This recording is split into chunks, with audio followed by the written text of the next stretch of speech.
Good morning, and welcome to the Norwegian Cruise Line Holdings First Quarter 2024 Earnings Conference Call.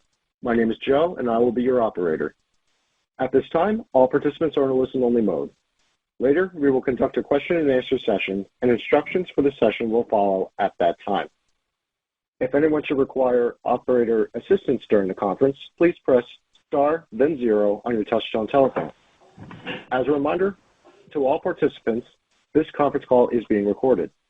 I would now like to turn the conference over to your host, Sarah Inman. Ms. Inman, please proceed. Thank you, Joe, and good morning, everyone. Thanks for joining us for our first quarter 2024 earnings and business update call. I'm joined today by Harry Sommer, President and CEO of Norwegian Cruise Line Holdings, and Mark Kempa, Executive Vice President and CFO.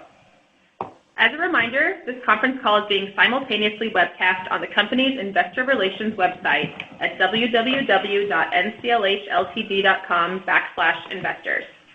Throughout the call, we will refer to a slide presentation that can be found on our investor relations website.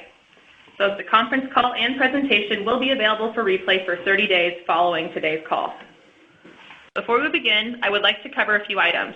Our press release with first quarter 2024 results was issued this morning and is available on our investor relations website. This call includes forward-looking statements that involve risks and uncertainties that could cause our actual results to differ materially from such statements. These statements should be considered in conjunction with the cautionary statement contained in our earnings release. Our comments may also refer to non-GAAP financial measures. A reconciliation to the most directly comparable GAAP financial measure and other associated disclosures are contained in our earnings release and presentation. With that, I'd like to turn the call over to Harry Sommer. Harry? Thank you, Sarah, and good morning, everyone. Thank you all for joining us today for our first quarter 2024 earnings call. It's such an exciting time for our company with wonderful new product available across all three of our award-winning brands, strong demand, and some recent noteworthy announcements that have solidified our trajectory for years to come. The demand for cruise vacations continues to be at all-time high, as evidenced by record booking, record book position, and record advanced ticket sales, as the continued innovation and service delivery on board our ships lead to exceptional guest satisfaction scores. The combined effect is strong financial performance in the quarter and an even brighter outlook for the year ahead. Today, it's my pleasure to discuss some of our Q1 milestones, including the recent new-build ship announcement and pier development, our strong performance in the quarter, and the exciting booking trends that are driving our improved guidance for the remainder of 2024. I'll also be diving into the significant progress we've made on our global sustainability program, Sail and Sustain. Later in the call, I'll turn it over to Mark, who will provide more color on our first quarter performance and updated guidance for 2024. We kicked off the year with impressive momentum, carrying forward several positive trends from the end of 2023. As you can see on slide 4, we sustained strong demand throughout the quarter, achieving record bookings in this period, which led to our most successful wave season ever.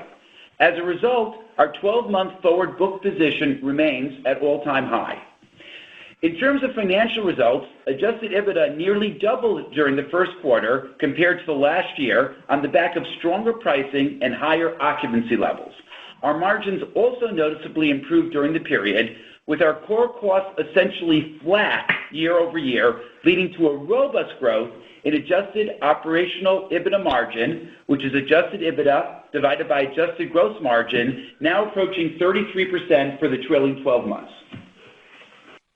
As a result, we reduced our leverage by a full turn during the quarter when compared to the end of 2023, ending the first quarter at 6.3 times net leverage, marking an important milestone in our journey to strengthen our balance sheet and well on our path for the 1.5 turn improvement in net leverage we guided for the year. These strides were recognized by S&P, which upgraded both our issuer credit rating and issue-level ratings during the quarter. While we will give more details later in the call, I can't help but share that we have exceeded essentially all of our guidance metrics for the first quarter of 2024, and consequently raised guidance on our key metrics for the full year, including net yield, adjusted EBITDA, adjusted net income, and adjusted EPS. Another key milestone during the first quarter was our historic new build order, which we shared on our last conference call during CJ Cruise Global. Encompassing 8 new ships across all 3 of our award-winning brands, this is the most transformative new build program in our company's history. We also announced the construction of a 2-ship pier at Great Stirrup Cay, which will enhance our existing infrastructure on the private island, making it an even more attractive destination for our guests. I am thrilled about our future, as I know we're paving the way for our continued growth in the next decade and beyond. Our first quarter successes are due to our continued focus on our near-term priorities, which are detailed on slide 5. We successfully grew capacity 8% compared to 2023, while achieving a record 12-month forward book position, all while increasing price and reducing our net leverage by a full turn. And we're seeing strong results across the board. Turning to slide 6, we have shown you frequently in the past, I want to once again emphasize our long-term strategy of delivering measured capacity growth and optimizing our fleet to drive strong financial returns. Our new build pipeline increased from 5 to 13 ships in the quarter, representing a capacity CAGR of 6% from 2023 to 2028 and 4% from 2023 to 2036. Historically, capacity growth has driven outsized revenue and adjusted EBITDA growth, and we expect this trend to continue with the incorporation of larger and more efficient state-of-the-art vessels to our fleet. Turning our attention to the current booking environment shown on slide 7, we are witnessing robust and resilient consumer demand across all 3 of our brands in all of our markets. As a result, during the first quarter of this year, we noted record bookings, culminating a record wave season, leading to a continued record book position for the next 12 months, extending into 2025. We continue to see healthy demand across all markets, brands, and products, including Europe and Alaska, which continue to perform very well and make up the majority of our deployment over the summer. All of this strength is despite the cancellation and rerouting of our itineraries that we announced in the Middle East and Red Sea earlier this year. We also recently announced the cancellation of all Red Sea sailings across all 3 of our brands for the spring of 2025, and replacement sailings are already on sale. By adjusting these sailings well in advance, we can assure a full sales cycle for the replacement itineraries and no impact to our 2025 yields. Overall, we are encouraged by the strength in our book position for the next 12 months, which remains at all-time highs with commensurate higher pricing. As a result, yield growth is strong. During the first quarter, yield growth exceeded guidance, coming in at 16.2% on a constant currency basis, up 70 basis points from the guidance we provided just 2 months ago in late February. 2024 is shaping up to be a strong year, and as a result, we are raising our full-year yield guidance 100 basis points from 5.4% to approximately 6.4% on a constant currency basis, on the back of a strong first quarter and strong demand for the remainder of 2024. Please note that our occupancy guidance remains unchanged, as we are essentially already guiding to full ships, so the entire increase in our guidance is on the back of stronger pricing. Onboard revenue also remains a highlight, with strength seen across the board. This is a positive sign that our target consumer remains healthy and resilient. We continue to absorb strong demand from pre-cruise purchases, which were up 16% compared to 2023. Pre-selling of packages before a cruise typically leads to a higher overall spending during a guest cruise journey. Turning to slide 8, to continue cementing our leading industry position beyond 2024, I'm excited to announce that this first quarter reached an all-time high in advanced ticket sales. This success was driven by robust pricing, a dynamic deployment mix, coupled with increased pre-sale packages and capacity growth. Our advanced ticket sales balance rose 13% year-on-year, reaching a record $3.8 billion. Over the past quarter, we have taken considerable strides in our sustainability efforts through our Sail and Sustain program, which you can see on slide 9. We kicked off the year seeking out government grants to support our green initiatives by applying to the EU Innovation Fund with the goal of accelerating the transition of our 6th Prima-class vessel from being methanol-ready to being fully methanol-capable. We continue to be committed to our short and long-term decarbonization goals. We're also proud to announce that 50% of our company-wide fleet is now equipped with shoreside technology, achieving our year-end 2024 target well ahead of schedule. This is key to our journey to minimizing emissions during port stays and contributing to cleaner air in the port communities we visit. Our proactive approach to environmental impacts didn't go unnoticed. CDP Climate gave us a notable B rating in recognition of the steps we've taken to measure and manage our risk and opportunities related to climate change. This acknowledgement endorses our efforts and pushes us to continue enhancing our sustainability initiatives. Our commitment to operating ethically and with integrity also gained us recognition in the equity markets. Just Capital, in their restaurant and leisure category of America's Most Just Companies Index, named us as a top 5 company. This recognition is a testament to our dedication to fair and equitable operations and the prioritization of our stakeholders' well-being. Also, we completed the purchase of 3 million carbon offsets invested in renewable energy products. These offsets not only support our decarbonization journey, but invest in cleaner energy sources and local job creation in the communities where these projects are located. Finally, we were recently honored with being one of Forbes' Best Employers for Diversity in 2024. This award is a testament to our dedicated efforts in fostering an inclusive workforce where diverse backgrounds are represented, engaged, and empowered to generate and execute on innovative ideas. I want to express my gratitude to our entire team for their efforts in making our company a welcoming place for all of our talented team members. This recognition motivates us to continue creating a workplace where every individual feels valued and empowered. This progress underscores our unwavering commitment to environmental sustainability, ethical business practices, and the well-being of all of our stakeholders. These accomplishments serve as building blocks in our ongoing journey towards a more sustainable and responsible future. I couldn't be more proud of our entire team for all of these impressive accomplishments. With that, I'll turn it over to Mark to walk you through our financial results and outlook. Mr. Kempa. Thank you, Harry, and good morning, everyone. I'm a little under the weather today, so if my voice cracks, I apologize in advance. My commentary today will focus on our strong first quarter 2024 financial results, our improved full year 2024 guidance, and our increasingly solid financial position. Unless otherwise noted, my commentary on 2024 net yield and adjusted net cruise cost excluding fuel per capacity day metrics are on a constant currency basis, and comparisons are to the same period in 2023. Let's begin with our first quarter results, which are highlighted on slide 10.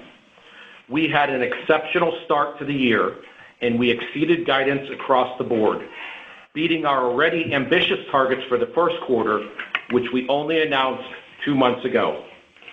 Starting with the top line, results were impressive, with net yield increasing 16.2%, materially exceeding our guidance of 15.5%. As discussed last quarter, several factors contributed to the exceptionally strong top-line growth we saw this quarter, including the lapping of lower load factors and a less than optimized itinerary mix in the first quarter of 2023. But more importantly, we experienced unprecedented demand for Caribbean sailings in the first quarter of 2024, which represented approximately 58% of our total deployment in the quarter. Looking at costs, adjusted net cruise cost excluding fuel per capacity day came in slightly below guidance at $164. As expected, this number includes approximately $5 from the increased dry dock days and related costs in the quarter compared to 2023. Excluding the impact of dry docks, our adjusted net cruise cost excluding fuel would have been essentially flat year over year, demonstrating our ability to offset the impacts of inflation with our disciplined cost savings initiatives across the organization. Adjusted EBITDA was approximately $464 million, exceeding guidance of $450 million, and almost doubling the prior year's result. We returned to first quarter profitability with adjusted EPS of 16 cents, exceeding guidance of 12 cents in the quarter, and well above the loss of 30 cents in the prior year. Overall, we are incredibly pleased with the results we generated in the first quarter. Strong top-line growth combined with continued progress in reducing costs allowed us to essentially beat all of our guidance metrics in the quarter. We are building on this momentum, and with our revised expectations for 2024, are raising our full-year guidance on several metrics, which can be seen on slide 11. We raised our full-year net yield growth a full percentage point from 5.4% to approximately 6.5%.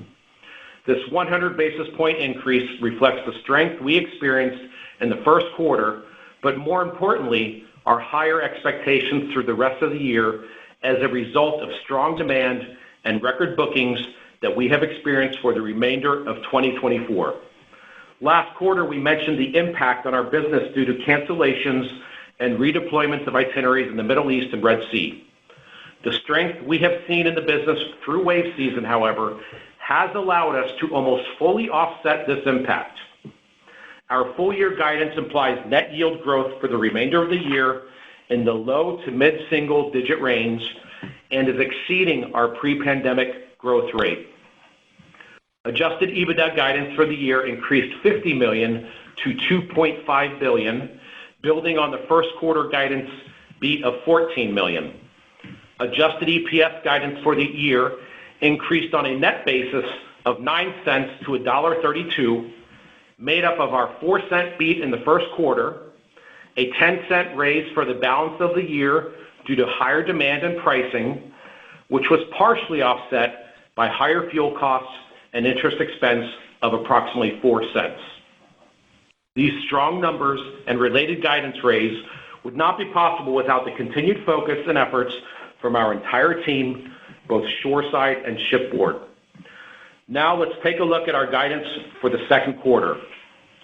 We expect a strong second quarter with net yield growth expected to increase approximately 4.3%, which is slightly above our historical averages despite the impacts of the canceled itineraries and redeployments in the Middle East and Red Sea.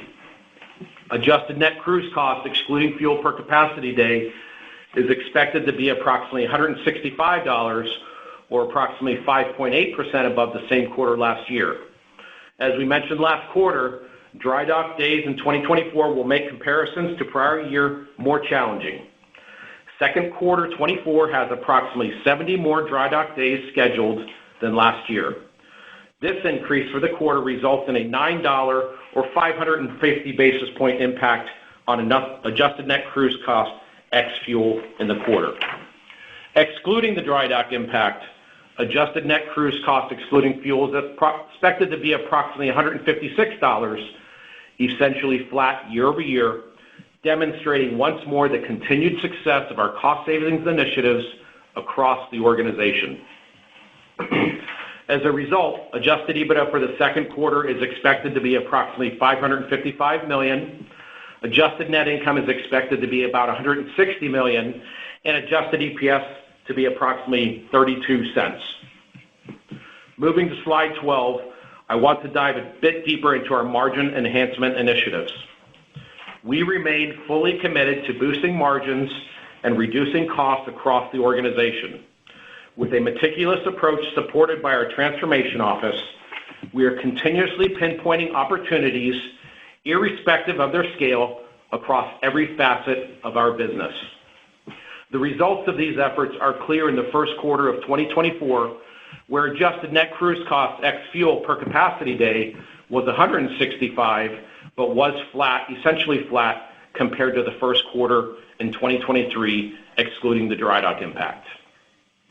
Our guidance on adjusted net cruise cost ex-fuel remains unchanged for the full year 2024 and is expected to be $159, net of the approximately $5 impact from dry docks in the full year, which are ex the dry dock, which are essentially expected to be flat.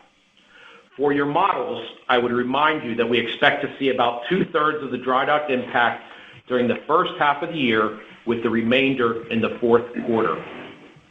Turning over to slide 13, I want to focus on an important metric that we track internally, which is our adjusted operational EBITDA margin, which is calculated by dividing adjusted EBITDA by adjusted gross margin. Looking at the last 12 months, you can see the significant improvements we have made as we have returned the business to full operations and focused on right-sizing our cost basis. In Q1, trailing 12-month adjusted operational EBITDA margin was 32.7%, improving 200 basis points compared to the full year 2023. We expect to see this margin continue to improve throughout the year, ending 2024 at approximately 33.5% based on our updated guidance.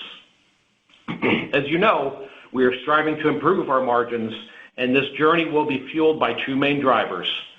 First, capitalizing on the strong demand in the market and converting this into quality and sustainable net yield growth. And second, continued focus on net cruise costs and right-sizing our cost base. Shifting to the balance sheet and debt maturity profile on slide 14, during the quarter, we completed the refinancing of our $650 million backstop commitment from a secured to an unsecured basis. In connection with this refinancing, we repaid $250 million, 9 3/4 secured notes due in 2028, which was our highest interest rate debt. This refinancing reduces our interest expense and improves leverage while also releasing all related collateral. Another important step forward in strengthening our balance sheet. Moving to leverage on slide 15, we have a track record of delivering on net leverage reduction, as we have discussed in many previous earnings calls, and we are currently on a path to do so again. In the first quarter alone, we reduced our net leverage by a full turn from year-end and turned the quarter at 6.3 times. This is a significant reduction for one quarter, and we expect to continue to improve net leverage over time, propelled by our organic cash generation and scheduled debt amortization payments. By the end of 2024, we anticipate reducing our net leverage by approximately 1.5 turns from year-end 2023, ending 2024 in the upper 5 times range, with sequential improvements in each quarter. We are currently refining a multi-year plan to further continue the reduction of leverage and de-risk our balance sheet to drive shareholder value. I plan to share more on this plan at our Investor Day on May 20th. Closing out my section, I want to reiterate this has been a fantastic quarter, where we beat guidance on all key metrics. The strong momentum we have seen in the quarter is carrying over to the full year, and we've been able to raise our guidance for the full year on yield, adjusted EBITDA, adjusted net income, and adjusted EPS. This quarter is a testament to our ability to use strong top-line results coupled with efficiencies to enhance margins and drive strong EBITDA and related cash flows, resulting in lower leverage and de-risking the balance sheet. We are excited to see how the rest of the year plays out after the strong start. With that, I'll turn it back to Harry for closing remarks. Well, thank you, Mark, and I wish you a speedy recovery. Moving forward, our entire team will be focused on our most important work, as shown on slide 16. First, we will continue focus on execution, capitalizing on the strong demand from our target upscale demographic to drive net yield while delivering experiences that guests value. Second, we will build upon the progress already made over the last quarters from our ongoing margin enhancement efforts, with further improvements in cost reduction and efficiencies throughout the organization. And finally, we will continue to improve our financial stability by further strengthening our balance sheet and continuing to reduce net leverage over time. In a few weeks' time, we will be having the privilege of hosting an Investor Day. We hope you are able to attend either in person at the New York Stock Exchange or virtually through our webcast. It is an occasion that we are eagerly looking forward to, as it provides us with a platform to articulate our long-term strategy and financial metrics for the business. This strategic roadmap will offer insight into our ambitions and aspirations for the future of Norwegian Cruise Line Holdings. We will outline the key initiatives and measures that will underpin our drive towards providing our guests with the experiences they value while delivering long-term profitable growth and shareholder value. The future is certainly bright, and we are excited to share this journey with you. And with that, I'll hand the call back to the operator to begin our Q&A session. Thank you, sir.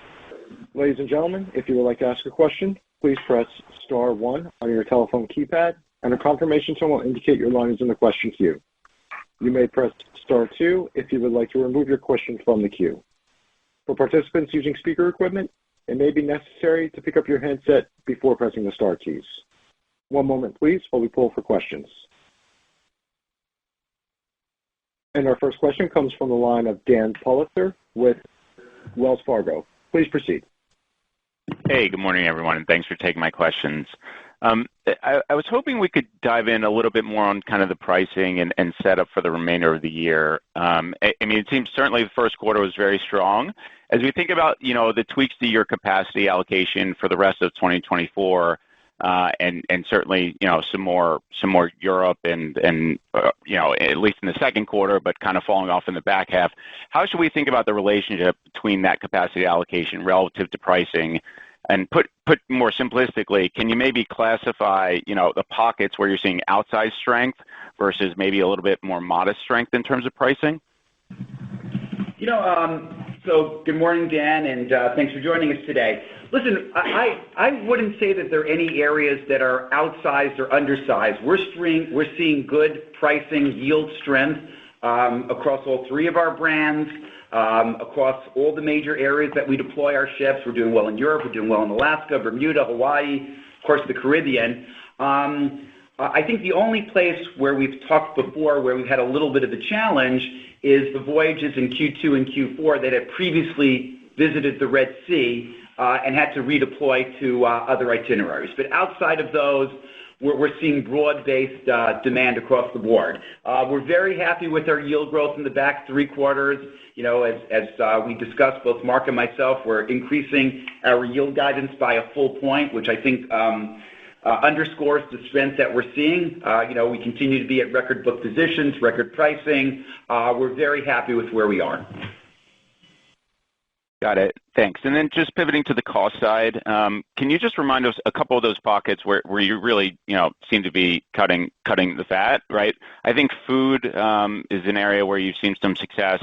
Also, I think on marketing, you've talked about, the expenses you've cut there. So as we think about the kind of the buckets across the cost structure, where have you seen, more success and where is kind of the additional opportunity that you see looking ahead?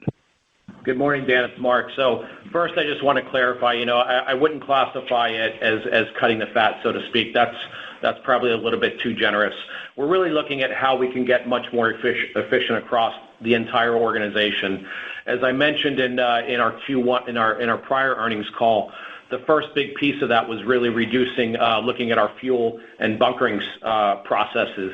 And if I recall correctly, I said that was a double-digit million savings, and that's actually reflected in our latest fuel guidance, where if you look at the curves were up anywhere from mid to upper single digits. Yet I think we only raised our cost up by 2%. But apart from that, yes, it's across marketing, it's across the things on the vessel that the customers really don't value. But more importantly, we're not just cutting to cut. We're really looking at what do customers care about. Let's improve on those experiences while reducing items that the customer really doesn't care about. So there's no silver bullets here. It's just a lot of little things across the board. We are very excited with the progress we're making. That's been reiterated by the fact that we just reiterated our cost guidance. And I'm hopeful in the future that we can continue to improve on that.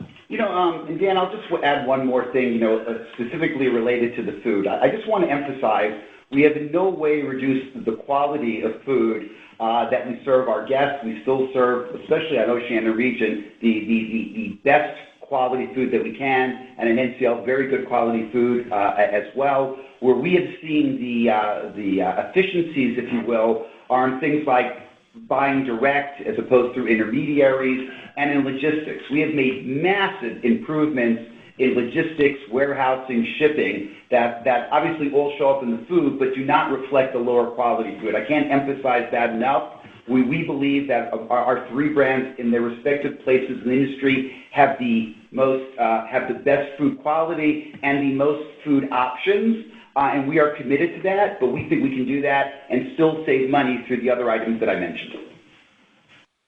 Got it. Thanks so much for the additional detail.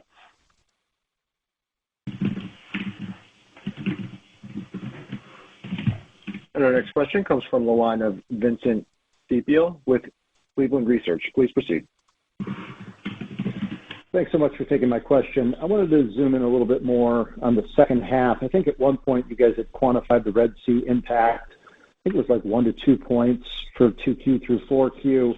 I think there was a view that third quarter might be the highest yield growth quarter of 2Q through 4Q because it had the least Red Sea impact. And I was just curious if you still expected that to be the case.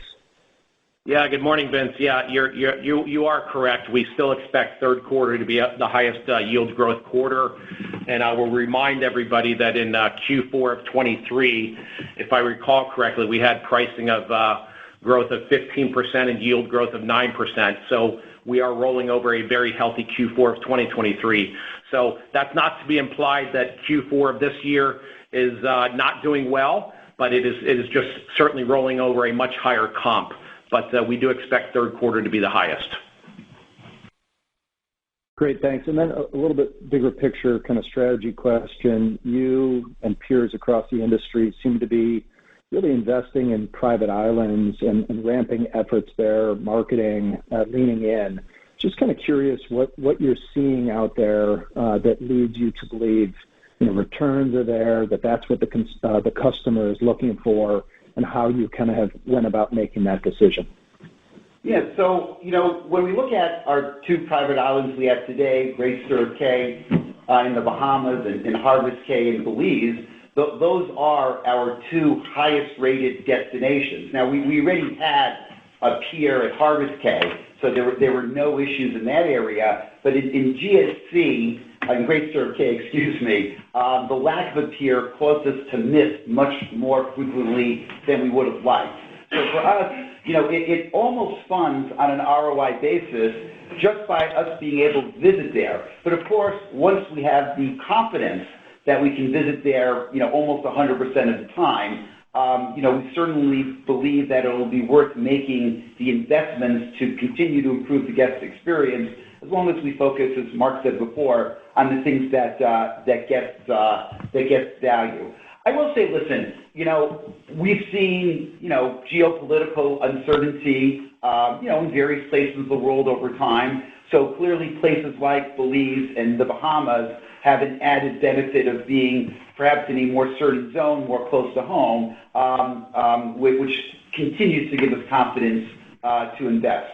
But we think what we're doing with GSC is fantastic. We think the pier, which will be available just in a year from now, so it's not like multi-years in the future, will be a great addition. We're committed to the area. Our guests love it. I think the experience on the island is already fantastic, more of a resort type of experience, and we'll continue to improve it.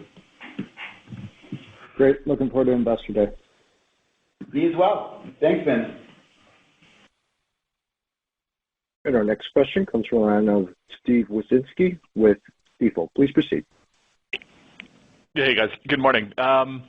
So if we kind of stay on yields, and if we think about breaking down your revised yield guidance for the remainder of the year, I mean, look, it's pretty clear that the demand remains extremely strong. So I guess it seems to us that maybe your revised yield guidance is somewhat conservative, and I guess the question is around how you're thinking about pricing versus onboard for the rest of the year. Seems like you might be taking a pretty conservative view around onboard metrics, which makes sense, or possibly the close-in opportunity, just isn't as great as what we're used to witnessing given the strong book position. So any help there would be appreciated.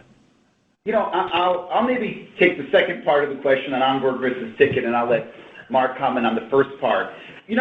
With the way that we package and pre-sell our onboard items, I think the distinction between onboard and ticket is much less important than it is in the past. So I would just encourage you and the other analysts, the other listeners, to focus on the total revenue number, because really the split is a little bit arbitrary. That being said, obviously we're happy with the future sales, as we talked about in our prepared remarks and in our press release. We're happy with the onboard packages that are being sold in advance, and that's what gives us confidence for raising our yield guidance by a full point for the year. In terms of conservatism, maybe Mark can talk to that. Yeah, good morning, Steve. So look, maybe as an example, look, we continue to see the consumer very, very healthy. We continue to see very strong trends across every revenue stream on the ship. So we remain, very, very optimistic on that front. And maybe a way to frame it is if you think about our prior guidance for the first quarter, we had, we were already 2 months into the quarter when we had provided that guidance. And I think when you look at where we ended, we beat by almost 0.75 of a point.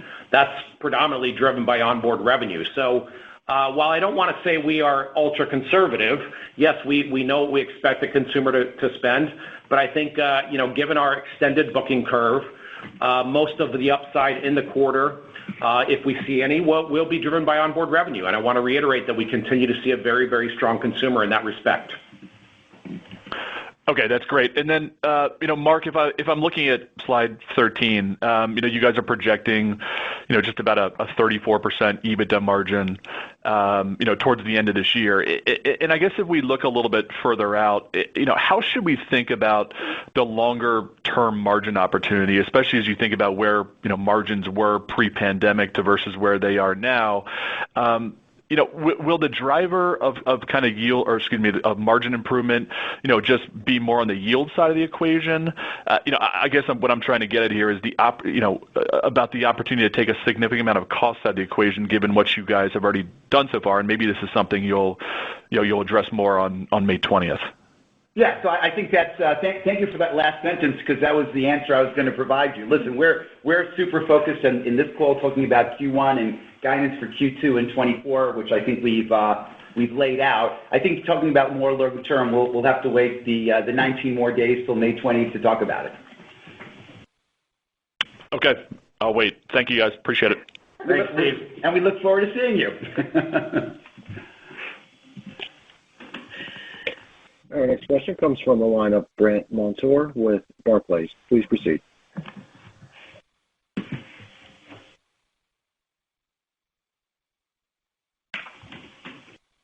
Brandt? We lost Brandt. Brandt. Okay, maybe we should move on to the next. Guess we'll move on to next caller. Okay. And our next question will come from the line of Connor Cunningham with Melius Research. Please proceed. Hi, everyone. Thank you. In your prepared remarks, or even the press release, I think you mentioned that you're at a record book position over the next 12 months. I know you want to talk only about 24, but just curious on how 25 is shaping up. I assume pricing is up. Just any details around that could be helpful. Thank you. Yeah. So thank you for that, Connor. So I'll just point out that the next 12 months would include Q1 of 25. So I think that gives you some guidance. And of course, that would be, at this point in the booking cycle, the best booked quarter of 2025. So not really prepared to give guidance for the last 3 quarters, but I think that gives you some insights into how 25 is shaping up. Okay. And then I appreciate the details on the dry dock headwinds, and I realize that kind of lingers throughout 24, but does that roll off in 25, or is it more of a 26 event? Just trying to understand. Your exit rate on cost is obviously going to be really good in 24. So just curious on how we should think about dry dock specifically next year and the year after. Thank you. Yeah, Connor. So look, I think we've said this before. 24 is really a normalization year in terms of dry docks, as we took the advantage during the shutdown to dry dock most of our ships. But if you look at the size of our fleet and the composition of our fleet, as you go forward, whether it's 24, 25, 26, you're going to see about the same level of dry docks just given the size of our fleet. So it might go up a couple points, or no, I shouldn't say a couple points. It might go up or down a few days, but there's not going to be any material step up or step down going forward as we get back into a more normalized cycle for the next few years. Great. Thank you. See you in a couple of weeks. Thank you. Our next question comes from the line of Brandt Montour with Barclays. Please proceed. Brandt? Don't think Brandt likes Brandt, please check if your mic is muted. Well, we'll try again on Brandt. Let's go to the next question. Let's go to the next question, Joe. And the next question will come from the line of Patrick Scholes with Truist Securities. Please proceed. Great. Good morning, everyone. My first question concerns commissions paid out to the trade. It looks like your ticket revenues were up 21% year over year, though commissions, transportation, others were up 6%. Can you give a little more color on why what's driving the divergence in there? Is it increases in book direct or change in mix of new to cruise that typically will book direct? More color, please, and then I'll have a follow-up question. Thank you. Yeah, thanks, Patrick. Sorry there, just Mark had a little cough. Let me start again. No, what we're seeing is not a reflection of changes in direct or significant changes in passenger mix. It's really more driven by the airline. You know that as a cruise line, we package air across all three of our brands. And as participation rate shifts from year to year, and also we're buying air a little bit better this year versus last year, the air component of cost goes down. So it's a combination of slightly lower participation rate for air and us buying air a little bit more efficiently than we did last year. But our general direct versus trade, new to cruise, has remained substantially the same year over year across the brands. Okay, interesting. And then you've talked about your book position up significantly or whatnot year over year. Can you give a little bit more granularity on perhaps percentage-wise how much ahead you are for the rest of the year versus the same time last year, and then also how much ahead, in fact, if you are ahead for next year versus, say, the same time last year for the comparable period? Thank you. Yeah, Patrick, look, we won't give an exact percentage. What I can tell you is if you refer to our prior remarks on our calls, generally speaking, we had said our sweet spot is somewhere in that 60 to 65% on a forward 12-month basis, or at any given time, I should say. And so if you think of it from that reference, we could be up from there, but I won't give any specific percentages on that, other than the fact we continue to see a very strong consumers who are willing to book further out and who are willing to pay higher prices. So I think all of that lends itself to a great environment to continue to capitalize on this demand. Can you say without giving a percentage, can you say if your 25 book position is ahead versus comparable where you were a year ago for this year? Well, I think if you think about, as Harry said, our forward 12 months, which would include Q1, would imply that Q1 is ahead.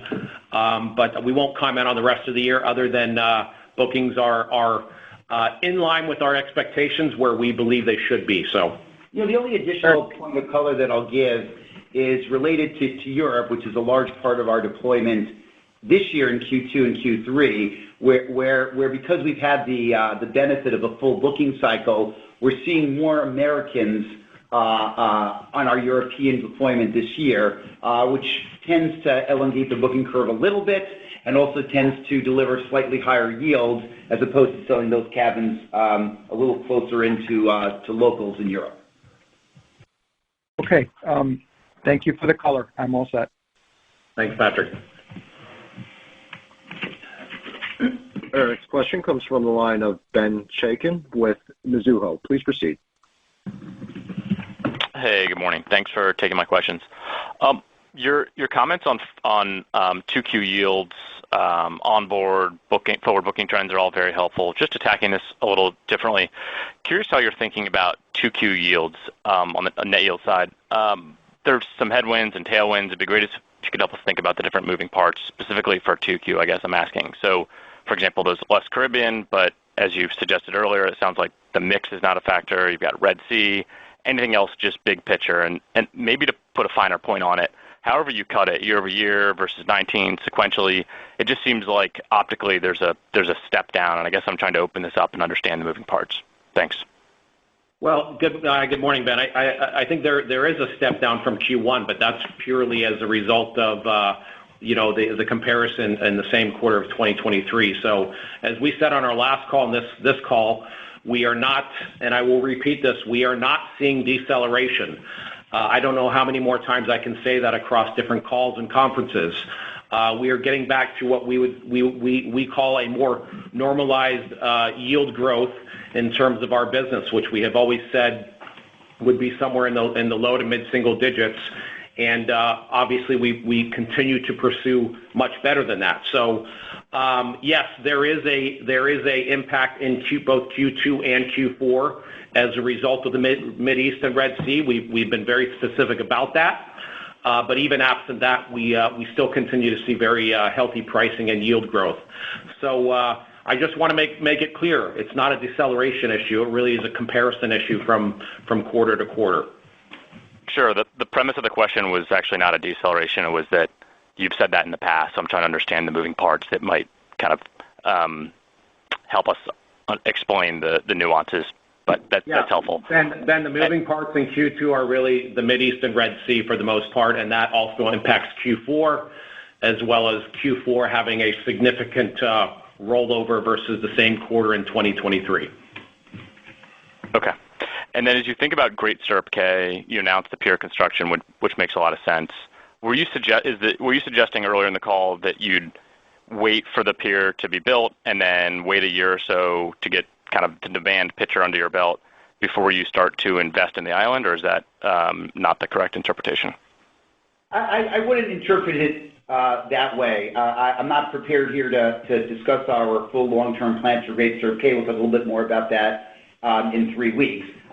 My comment was meant to say that the pier was the gating item, that before we committed and had a schedule for the pier, it would not have been prudent for us to make substantial additional investments in the island, which, for the record, is already a great experience.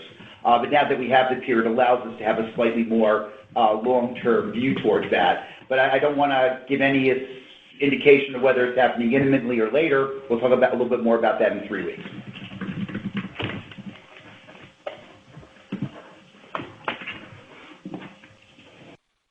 Next question. And our next question comes from the line of Lizzie Dove with Goldman Sachs. Please proceed. Hi there. Good morning. Thanks so much for taking the question. Sorry to kind of belabor this net yield point, but I just want to understand the moving pieces in terms of the kind of quarterly cadence. Like, as we think of your 2Q guidance of 4.3% growth and 3Q being higher, I would have thought that means quite a steep step down in 4Q, especially I would have thought you maybe get some occupancy recovery from the Hawaii comp last year. Anything you can say that can kind of help me think about that kind of quarterly cadence? No, hi, Lizzie. I think as we said, we believe, in the back half of the year, third quarter will be the highest yielding quarter. Fourth quarter, if you think about fourth quarter 2023, yes, there was a small impact on occupancy as a result of Hawaii.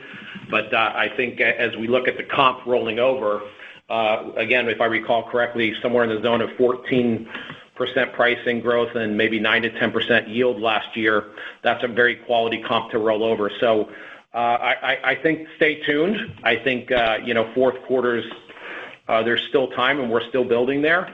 But everything we see today, the environment remains healthy, and we expect strong results across all our quarters. Yeah, the only additional color I'll add, which Mark talked about in an earlier question and not this one, is a slight headwind related to Red Sea cancellations in Q4, which would be a little bit less, than the headwind in Q2, because we had a little more time to have the replacement voyages on sale. And that's why it was so critical for us to get well ahead of this for 2025. So we've already canceled all of our voyages that had previously gone to Israel for 2025 and all of the Red Sea crossings in the first half of 25, so that we wouldn't have the same headwind challenges to our 2025 growth.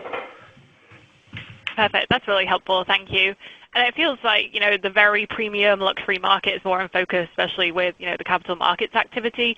Anything you can share there in terms of pricing on your more premium brands versus the Norwegian brands, and also any steps you might take to protect share as this competitor has some pretty aggressive supply growth targets?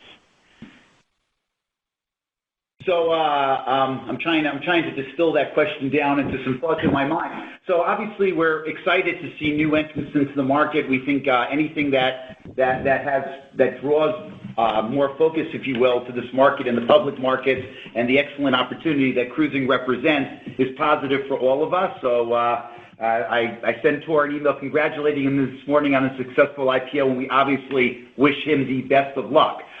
We see the growth that Viking has, and we have nice growth on the Oceania and Regent brand that's measured, that we can absorb, and that we're happy for. Perfect. Thank you. Our next question comes from the line of Fred Wightman with Wolfe Research. Please proceed. Hey, guys. I just wanted to come back to the Red Sea impact for next year. Are you expecting to fully offset the yield impact from this year? Was that a comment? Is that a comment on costs? I just want to understand if it's yield dilutive from if you do have to do repositionings and it's less desirable itineraries. Hi, Fred. So we have announced all cancellations of our Red Sea and Mideast itineraries for 2025, with the exception, I believe, we may have one sailing still on sale in the back half of 25 for the Oceania brand. Apart from that, we have canceled all those sailings. The thinking there is obviously the earlier you reroute those and create better itineraries, the better sales cycle you have. So certainly the improved yield and economics that you can garner from that should improve. That said, if I had a choice of doing other areas in the world versus those select Mideast and Red Sea, those are always a premium. But certainly it won't be a significant tailwind, but it won't, at the same point, it won't be a significant drag. Okay, that's fair. And then just trying to understand where there could potentially be some upside for yields throughout the year. It sounded like in the response to an earlier question that you were saying the potential upside would come largely from onboard. I think that was in response to 2Q specifically, but just thinking about the back half of the year, especially in 4Q when that Caribbean exposure increases again. I mean, you guys still feel like you have the ability to take price and grow yields from a ticket perspective later in the year, right? Yeah, so Fred, that's the job of our brands. We look at the booking curve and consumer demand, and we do everything we can to raise prices any time that we can. I think, as Mark mentioned, Q2 and most of Q3 is pretty baked, given where we are in the booking curve. Is there potential in Q4? Absolutely, and we'll do everything that we can to optimize that potential. Perfect. Thanks a lot. And our next question comes from the line of Robin Farley with UBS. Please proceed. Great. Thank you. I have two questions. One is, in your release, you show that a % change in net yield would add about $67 million to EBITDA. You raised by a point and are raising EBITDA by $50 million. Maybe half of that looks like it's from higher fuel, of the sort of kind of the like looking for that other $17 million that was not in your EBITDA raise. Maybe half of that was due to higher fuel. Is the other half just sort of conservatism and leaving a little powder dry, which is fine, or is there another factor there that's not getting it down to the EBITDA line? And then my second question, just to put it there as well, is any color you can give us on your new ship orders in terms of the cost per berth, kind of relative to previous ship orders? I'm fully understanding that there would be inflation at the yards and all of that, but just trying to quantify that in some way. Thanks. Yeah, thanks for your exacting calculations, Robin. Obviously there's some slight rounding in there when you look at the yield and the sensitivity. So essentially, yes, we did carry over about 100 basis point increase. And I think if you look at my prepared remarks, most of that was some of that was partially offset by higher fuel and then higher interest expense for two reasons. Number one, the portion of our debt portfolio that is not fixed, which is about 5-6%, but then also commitment fees related to some of our new build announcements that went effective as well. So all in all, I think when you look at the back half of the year, as I said, we're raising yield guidance, and that's about 11 cents. Offset by 4 or 5 cents of interest and fuel. And I didn't catch the back end of your question. I apologize. She asked about in color of inflation. Yeah, just the cost per berth, or kind of getting a sense of the change in building costs at the yards. Understanding that there would be inflation there, but just trying to get a ballpark for it.